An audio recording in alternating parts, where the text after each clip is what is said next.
1918 July 18 ദക്ഷിണാഫ്രിക്കയിലെ ട്രാൻസ്കിയിലായിരുന്നു മണ്ടേലയുടെ ജനനം.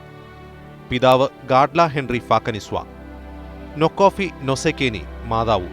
ക്ലാർക്ക്ബെറി missionary സ്കൂളിൽ നിന്ന് മെട്രിക്കുലേഷൻ പാസ്സായ ശേഷം ഫോർട്ട് ഹയർ സർവകലാശാലയിൽ ഉന്നത പഠനം.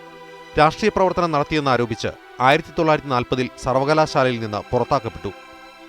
പിന്നീട് 1943 നിയമപഠനത്തിന് ചേർന്നെങ്കിലും പലപ്പോഴായി പഠനം മുടങ്ങി.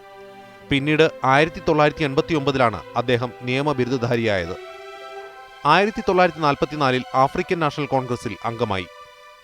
1960 ആഫ്രിക്കൻ നാഷണൽ കോൺഗ്രസ് നിരോധിക്കപ്പെട്ടപ്പോൾ ഉംഖാണ്ടോ വേവ് സിസ്വേ എന്ന സായുധ സേനയ്ക്ക് രൂപം നൽകി. ഇതിന്റെ പേരിൽ വിധ്വംസക പ്രവർത്തനം ആരോപിച്ച് മണ്ടേലയെ ജീവപര്യന്തം തടവിന് ശിക്ഷിച്ചു. 27 വർഷമാണ് മണ്ടേല ജയിൽവാസം അനുഭവിച്ചത്.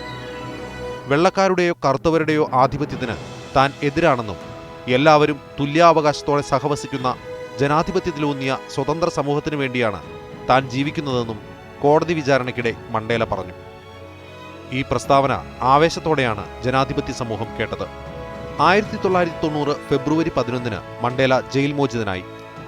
91 ആഫ്രിക്കൻ നാഷണൽ കോൺഗ്രസിന്റെ പ്രസിഡന്റായി. കറുത്തവർഗക്കാരെ കൂടി ഉൾപ്പെടുത്തി നടത്തിയ ആദ്യ തെരഞ്ഞെടുപ്പിൽ വിജയിച്ച മണ്ടേല 1994 മുതൽ 99 വരെ രാജ്യത്തിന്റെ പ്രസിഡന്റായി. 93 സമാധാനത്തിനുള്ള നൊബേൽ സമ്മാനം മണ്ടേലയെ തേടിയെത്തി. ഇന്ത്യയിലെ പരമോന്നത ബഹുമതിയായ ഭാരതരത്നം ലഭിക്കുന്ന സ്വദേശിയല്ലാത്ത രണ്ടാമത്തെ വ്യക്തിയായി മണ്ടേല.